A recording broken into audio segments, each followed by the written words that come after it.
On August 15, 2021, chaos erupted in Kabul. The Taliban stormed the city, reclaiming power after 20 years. For most, it was a day of despair. For a select few, it marked the conclusion of a golden era, a time when war became the ultimate business opportunity. It wasn't just a story of a nation in turmoil or an empire retreating. It was a tale of unimaginable wealth. Trillions of dollars siphoned off, not by heroes on the battlefield, but by corporations, private armies, and even lawmakers. This is the hidden truth behind the Afghan war, a story of profit, power, and the people who thrived while others suffered. You've seen the desperate images, families clinging to planes, fearing for their lives.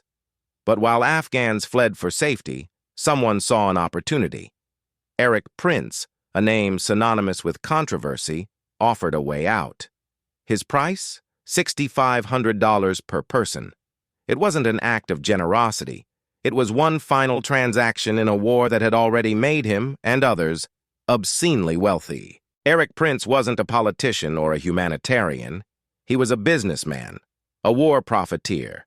And on this fateful day, he saw an opportunity. Prince offered private evacuation flights out of Kabul. For the desperate, it was salvation. For Prince, it was just another transaction in a long history of war-driven enterprise. This wasn't an isolated act of profiteering.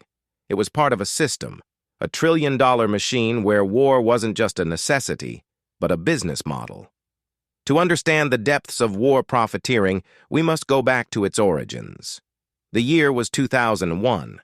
The United States had just been attacked, and the world watched as the Twin Towers crumbled. In the weeks that followed, President George W. Bush declared war on terror, with Afghanistan as its first battleground.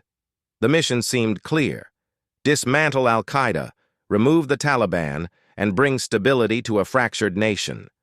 But wars aren't fought by ideals alone. Behind the scenes, a different machine roared to life, a machine fueled by money, power, and unchecked opportunity. Governments need armies, and armies need supplies, food, weapons, roads, and intelligence. To meet these demands, the U.S. turned to private contractors. Companies were hired to build bases, transport goods, and even fight battles. What started as a logistical necessity quickly morphed into a gold rush. The rules of war shifted, and the battlefield became a marketplace. Few individuals embody the era of privatized war better than Eric Prince. A former Navy SEAL with a vision to revolutionize warfare, Prince founded Blackwater in 1997. His idea was simple yet audacious: to create a private army for hire. Initially, Blackwater trained Navy personnel, operating in the shadows. Then came 9/11. With the U.S. desperate to mobilize, Prince's company became indispensable. By 2007, Blackwater had secured over $1 billion in contracts. They protected diplomats, escorted convoys, and even engaged in combat. But with power came scandal. In 2007, Blackwater guards opened fire in a crowded Baghdad square, killing 17 unarmed civilians. The world was outraged, and Blackwater's contracts were revoked. Yet Prince walked away unscathed, selling his company for millions. The message was clear: in this system, accountability was optional. Prince wasn't alone. War had become a gold rush for corporations. Take Lockheed Martin, one of the largest defense contractors in the world. Its CEO, Robert Stevens, became one of the war's biggest beneficiaries. While Eric Prince built his empire on the ground, companies like Lockheed Martin dominated the skies. The defense giant supplied everything from fighter jets to missiles, reaping billions in government contracts. At the helm was Robert Stevens, a man whose wealth mirrored the war's escalation. Before 9/11, Stevens earned $2 million annually, a modest sum for a CEO. But as the war intensified, so did Lockheed's profits.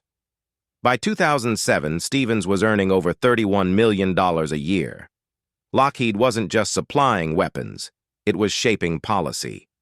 The company's influence over lawmakers ensured a steady stream of contracts, cementing its role as a cornerstone of America's war economy. On the other hand, feeding an army is no small task. For Stephen Orenstein, owner of Supreme Group, it was a billion-dollar opportunity. His company was tasked with providing meals for U.S. troops in Afghanistan. But this wasn't about efficiency. It was about profit. Orenstein inflated prices, charging absurd amounts for basic meals. He even created fake subcontractors, pocketing money for work that was never done. Over 6 years, Supreme raked in $5.5 billion. Eventually, Orenstein faced Senate hearings and fines. But by then, he had already joined the ranks of the war's billionaires. While corporations thrived, Afghanistan crumbled. The $14 trillion spent on this war could have rebuilt entire nations. Instead, it lined the pockets of a select few. For the Afghan people, the cost was unimaginable. Lives were lost, homes destroyed, and generations left to grapple with the consequences of a war they never asked for.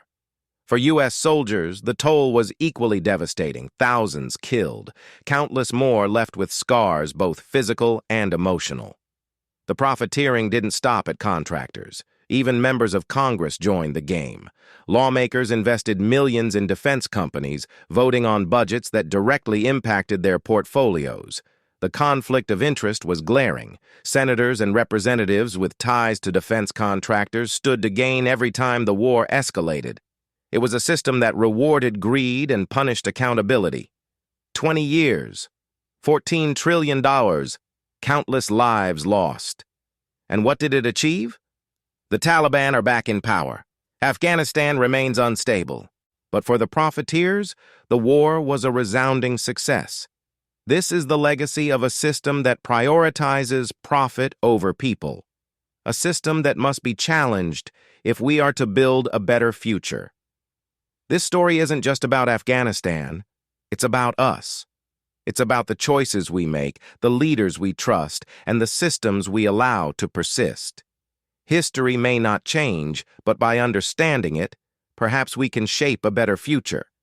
If this story resonated with you, share it with others. Help us uncover more truths by subscribing to Funtastic Knowledge. Remember to hit that like button. Share this video with your friends. History is written by those who dare to uncover the truth. If you found this story eye-opening, share it and let's ensure these stories are never forgotten.